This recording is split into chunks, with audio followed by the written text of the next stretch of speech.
అసలు సుపరిపాలన అంటే ఏంటి అధ్యక్ష నేను అడుగుతున్నాను అధ్యక్ష. అంటే సూపర్ 6 పథకాలు ఎగ్గొట్టడం సుపరిపాలన నేను అడుగుతున్నాను అధ్యక్ష. చరిత్రలో ఎప్పుడూ లేనట్టుగా 9 నెలల్లో 1,00,000 కోట్ల పైగా అప్పులు చేయడం సుపరిపాలన నేను అడుగుతున్నాను అధ్యక్ష. రోజుకి 50 మంది మహిళలపై అఘాయిత్యాలు నేరాలు జరగడం సుపరిపాలన నేను అడుగుతున్నాను అధ్యక్ష. అలాగే బెల్ షాప్స్ ద్వారా మద్యం ఏరులై పారడం సుపరిపాలన నేను అడుగుతున్నాను అధ్యక్ష. అలాగే మెగా డిఎస్సి పై తొలి సంతకం పెట్టి 9 నెలలైనా కూడా అది పూర్తి చేయకపోవడం సుపరిపాలన నేను అడుగుతున్నాను అధ్యక్ష.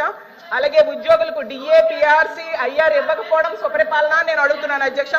రైతులకు గిట్టుబాటు ధర ఇవ్వకపోవడం సుపరిపాలన నేను అడుగుతున్నాను అధ్యక్ష. 83 లక్షల మంది విద్యార్థులకు అమ్మఒడి అలాగే వీళ్ళు చెప్పిన తల్లికి వందనం ఎగనామం పెట్టడం సుపరిపాలన నేను అడుగుతున్నాను అధ్యక్ష.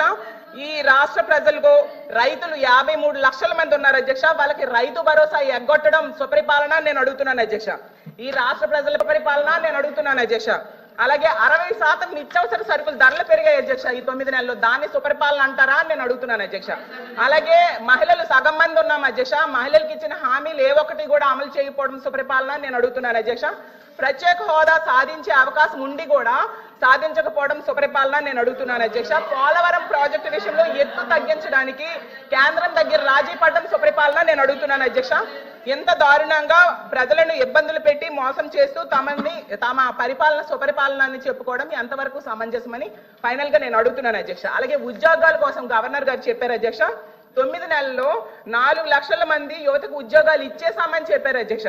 ఎందుకంటే కల్పించబడినవి అన్నారు. అసలు ఏ శాఖలో కల్పించారు, ఏ కంపెనీలో ఇచ్చారు, ఎక్కడ ఇచ్చారో తెలియజేయాల్సిందిగా అడుగుతున్నాను అధ్యక్ష. ఎందుకంటే పరిశ్రమలు గ్రౌండ్ అవ్వకుండానే ఉద్యోగాలు ఇచ్చేసారని ఎలా చెప్తారు అధ్యక్ష? 4 లక్షలు కాదు అధ్యక్ష, 9 నెలల్లో 4 ఉద్యోగాలు కూడా ఇవ్వలేదు అధ్యక్ష.